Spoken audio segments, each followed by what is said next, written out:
ఉత్తరాంధ్ర రూపురేఖలను మార్చే అత్యంత కీలకమైన ప్రాజెక్ట్ భోగాపురం అంతర్జాతీయ విమానాశ్రయం.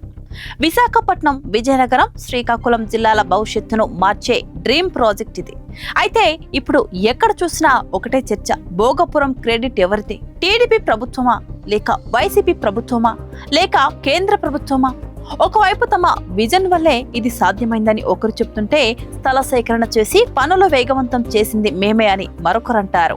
ఇంతకీ భోగాపురం ఎయిర్పోర్ట్ వెనుక అసలు కథ ఏంటి? ఎవరి కృషి ఎంత? రండి ఈరోజు మన స్పెషల్ అనాలిసిస్ లో క్లియర్ గా తెలుసుకుందాం. ముందుగా భోగాపురం ఎయిర్పోర్ట్ మూలాల్లోకి వెళ్దాం. ఉమ్మడి ఆంధ్రప్రదేశ్ విభజన తర్వాత ఉత్తరాంధ్ర అభివృద్ధికి కొత్త అంతర్జాతీయ విమానాశ్రయం అవసరమని గుర్తించారు.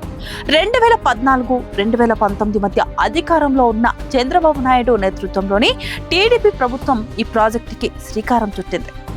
భోగాపురం వద్ద 1000 ఎకరాల భూమిని సేకరించడానికి నోటిఫికేషన్ ఇచ్చింది.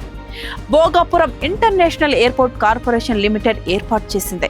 జిఎంఆర్ గ్రూప్ ను డెవలపర్ గా ఎంపిక చేస్తూ ప్రాథమిక నిర్ణయం తీసుకుంది. టీడీపీ మద్దతుదారులు చెప్పేదేంటంటే, ప్రాజెక్టు ఆలోచన, డిజైన్, టెండర్ల ప్రక్రియ అంతా తమ హయాంలోనే జరిగిందని, కాబట్టి అసలు క్రెడిట్ తమకే దక్కుతుందని వారి వాదన. అయితే 2019 అధికారంలో వచ్చిన వైఎస్ఆర్సీపీ ప్రభుత్వం ఈ ప్రాజెక్టుపై దృష్టి పెట్టింది. కోర్టు కేసులు, స్థానిక రైతు సమస్యల కారణంగా ఆగిపోయిన భూసేకరణను వేగవంతం చేసింది. భూములను క్లియర్ చేసి జిఎంఆర్ సంస్థతో ఒప్పందాన్ని ఖరారు చేసింది. మే 2023లో అప్పటి సీఎం వైఎస్ జగన్మోహన్ రెడ్డి చేతుల మీదుగా మరోసారి భూమి పూజ జరిగింది. వైసీపీ నాయకుల వాదన ఏంటంటే, కేవలం కాగితాలకే పరిమితమైన ప్రాజెక్టుకు నిజమైన రూపు ఇచ్చింది మేము.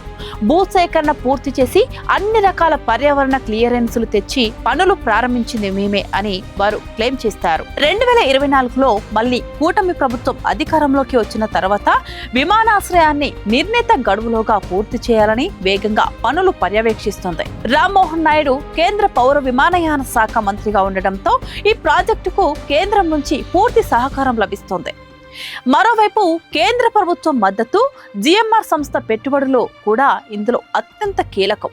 ఎవరి వాదనలో ఎంత నిజముంది? టీడీపీ వాదన ఇలా ఉంది: విజన్, డిజైన్, ల్యాండ్ నోటిఫికేషన్, టెండర్లు. వైఎస్ఆర్సీపీ వాదన ఇలా ఉంది: కోర్టు చిక్కులు తొలగించడం, పరిహారం చెల్లించడం, నిర్మాణం ప్రారంభించడం. కేంద్రం, జిఎంఆర్, నిధుల మంజూరు, నిర్మాణ బాధ్యతలు. రాజకీయ పార్టీల మాటలు ఎలా ఉన్నా భోగాపురం విమానాశ్రయం అనేది ఒక్క పార్టీకో లేదా ఒక్క ప్రభుత్వానికో పరిమితమైనది కాదు. ఇది ఉత్తరాంధ్ర ప్రజల దశాబ్దాల కళ. ప్రతి ప్రభుత్వ హయాంలోనూ కొంతలో కొంత పురోగతి సాధిస్తూ వచ్చారు. రాజకీయ లబ్ధి కంటే ఈ ప్రాజెక్టు త్వరగా పూర్తయి ఉత్తరాంధ్రకు పరిశ్రమలు, ఉపాధి, టూరిజం లభిస్తే అసలైన క్రెడిట్ ఇక్కడ ప్రజలకే దక్కుతుంది. మరి భోగాపురం ఎయిర్పోర్ట్ ప్రాజెక్ట్ క్రెడిట్ ఎవరికి దక్కుతుందని మీరు అనుకుంటున్నారు? మీ అభిప్రాయాన్ని కింద కామెంట్స్ లో తెలియజేయండి. అలాగే ఇలాంటి మరిన్ని interesting political and development analysis కోసం మన ఛానల్ ని సబ్స్క్రైబ్ చేసుకోవడం మర్చిపోకండి. ధన్యవాదాలు.